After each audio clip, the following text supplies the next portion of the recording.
bem? Boa tarde. Não sei se o Guilherme me autoriza. Pode, Guilherme? Muito bem. Boa tarde a todos. Nós vamos então ter hoje, no nosso ciclo do FAPES, Fórum de Atualização de Pesquisas Semióticas, nós temos um prazer muito especial hoje de receber a palestra do professor Michel Arrivé, aqui presente, da Universidade de Paris 10, Nanterre, que um dia se chamou Paris 10 Nanterre, eu acho que hoje é Paris Ouest Nanterre, désormais. Donc Paris Ouest Nanterre, je rectifie. Il faut bien donc que je puisse dire, au départ, que je puisse dire notre honneur et surtout notre joie d'accueillir le professeur Michel Arrivé chez nous.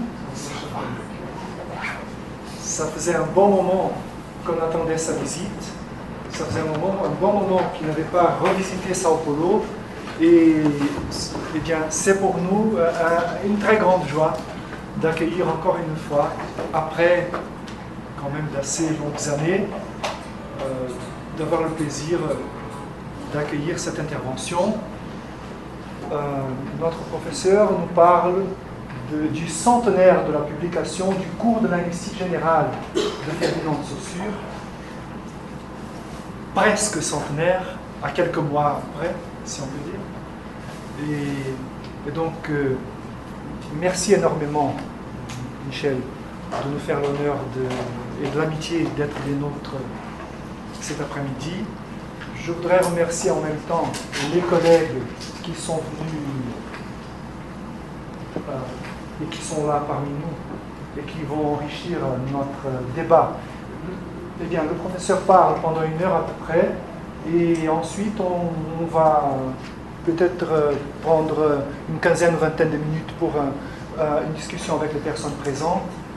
Je remercie les enseignants que je reconnais tout de suite, le professeur Fiorine, le professeur Philippe Wigmar, de leur présence, Norma Dissini, Beth Arco qui est là à ma gauche, et je passe tout de suite la parole à Michel Arrivé. Alors, malheureusement, je ne peux pas faire ma communication en portugais. J'ai bien essayé, mais il m'aurait fallu un quart d'heure de travail sur chaque phrase et j'aurais certainement fait des erreurs à peu près à chaque phrase. Donc, j'ai cru plus prudent de parler en français. Je m'efforcerai de le faire lentement et clairement. Alors, comme vous l'a dit Ivan Carlos, je vais prendre comme prétexte les événements historiques qui constituent les 2 centenaires de Saussure. Premier centenaire, déjà accompli, celui de sa mort, survenu en février 2013 et qui a été marqué par de nombreuses cérémonies, dont un grand colloque ici même à São Paulo. Voilà. Deuxième centenaire, pas tout à fait advenu, mais presque, celui de la publication du cours de linguistique générale, survenu en 2016, mais dont la préface est datée de 2015. Excusez-moi, survenu en 1916, naturellement, mais dont la préface est datée de 1915, c'est-à-dire que nous sommes absolument tout près du centenaire. Bon, alors, là aussi, ce second centenaire est en train de se manifester par de nombreux congrès. Il y en a un à Paris, il y en a un à Genève, il y en a un à Rome, il s'en prépare un au Brésil, je crois à Natal, il s'en prépare un en Corée, pays également fortement marqué par le saussurisme. Enfin, vous voyez, c'est un événement mondial. Alors, bon, en quelque sorte, c'est de l'anecdote, ces centenaires, de l'anecdote historique. Il y a naturellement d'autres raisons de s'intéresser au cours de linguistique générale et d'ailleurs à la totalité de l'œuvre de Saussure qui, vous le savez tous, ne se limite pas au cours de linguistique générale. Alors, quelles sont les raisons qui peuvent aujourd'hui pousser à s'intéresser au cours de linguistique générale et, d'une façon générale, à l'œuvre de Saussure? Je vais, vous vous en doutez, passer en revue les points principaux de la doctrine saussurienne.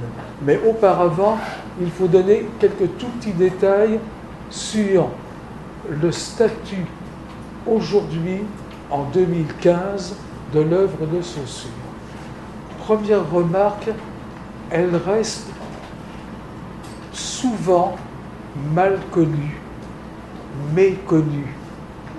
Je vais vous donner un exemple, sans vouloir être méchant à l'égard de la personne que je vais citer. La personne que je vais vous citer est illustre en France. Je ne sais pas si elle est illustre au Brésil. Il s'agit d'Antoine Compagnon, professeur au Collège de France, critique littéraire de qualité et reconnu. Dans un article pas très ancien du journal qui s'appelait encore Le Nouvel Observateur, hebdomadaire français bien connu, qui s'appelle maintenant L'Observateur tout court.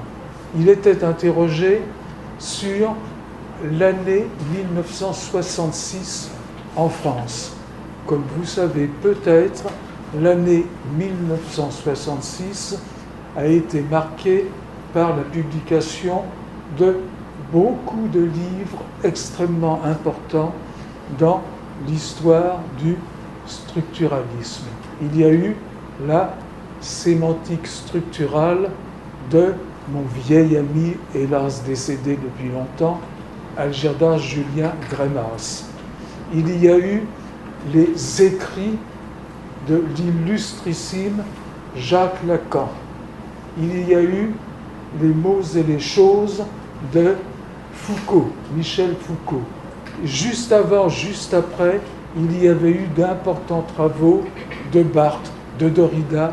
C'était l'époque de ce qu'on appelait en France et ailleurs d'ailleurs, le structuralisme triomphant.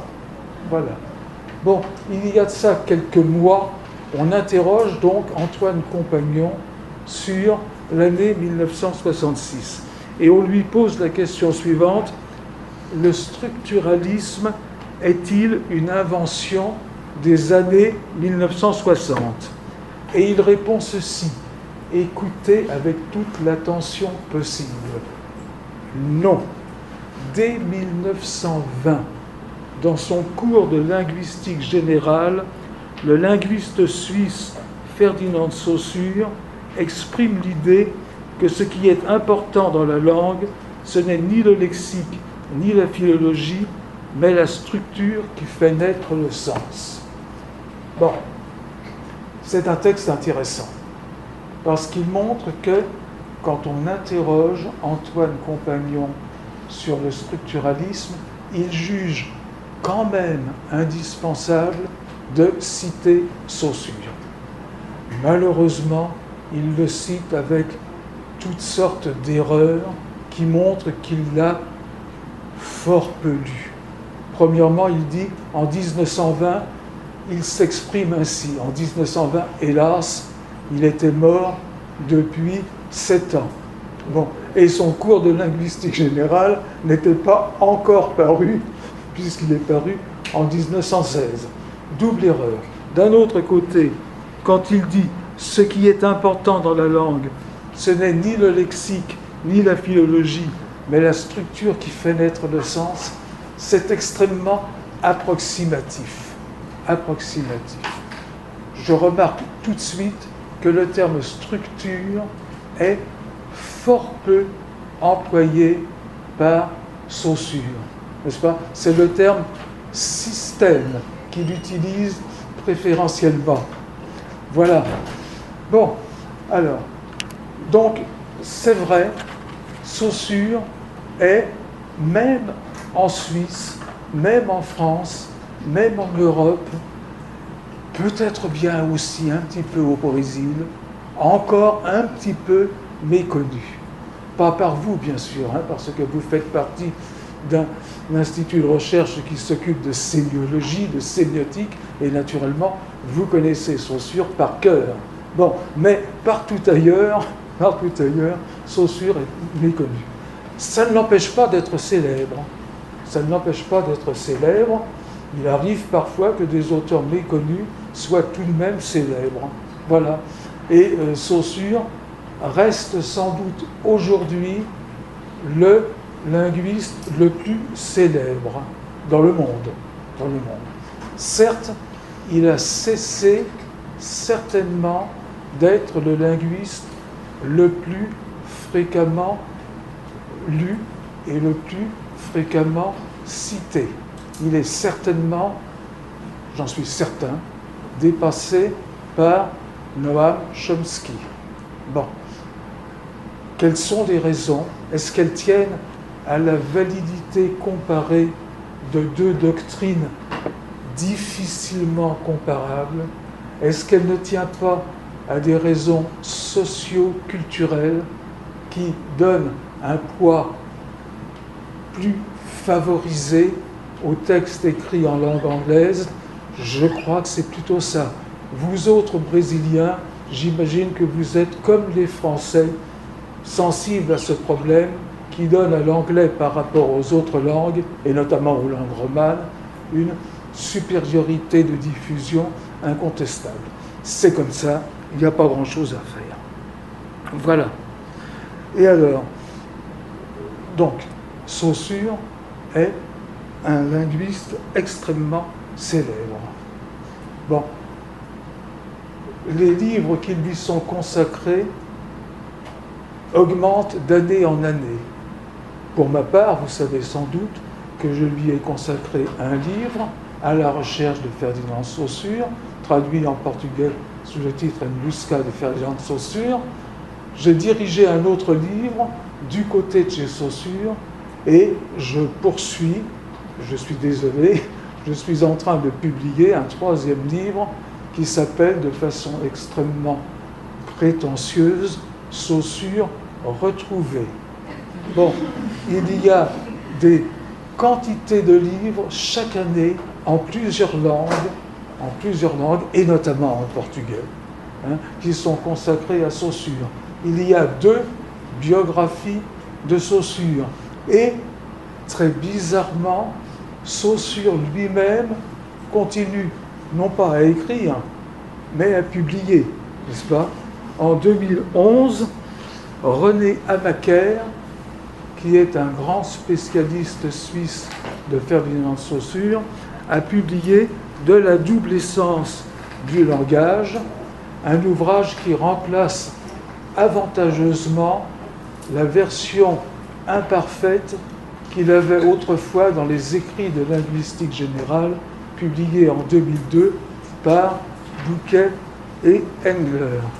Il y a aussi une particularité étrange, écoutez-moi bien, c'est que Saussure n'a pas publié ce qu'il a écrit et n'a pas vraiment écrit ce qui a été publié sous son nom. Je vais vous expliquer en détail cette formule légèrement paradoxale. En effet, nous arrivons maintenant, après une introduction un peu trop longue, mais rassurez-vous, je sais m'interrompre au milieu d'une phrase, au milieu d'un mot, voire au milieu d'un phonème quand c'est nécessaire. Voilà. Nous allons voir dans quelles conditions cette formule peut être exacte. Voilà. Donc, le plan de ma conférence. Dans un premier moment, je ferai un historique rapide de l'œuvre de Saussure. Dans un second moment, je dégagerai les traits essentiels de sa doctrine, en insistant naturellement sur la structure du signe linguistique et sur ce qui est l'un des thèmes favoris de la thèse actuellement en route, en discussion de M. Valdir Benevidas, l'arbitraire du signe, l'arbitrariété, l'arbitrariedade, comme il dit. Voilà. alors ça, ce sera le second moment, un parcours des principaux concepts mis en œuvre dans le cours de linguistique générale. Et si nous avons le temps, je jetterai un bref coup d'œil sur l'influence de Saussure sur, d'une part, la linguistique, d'autre part, la sémiologie et la sémiotique, et enfin, les autres sciences humaines, à commencer par l'ethnologie et la psychanalyse. Voilà.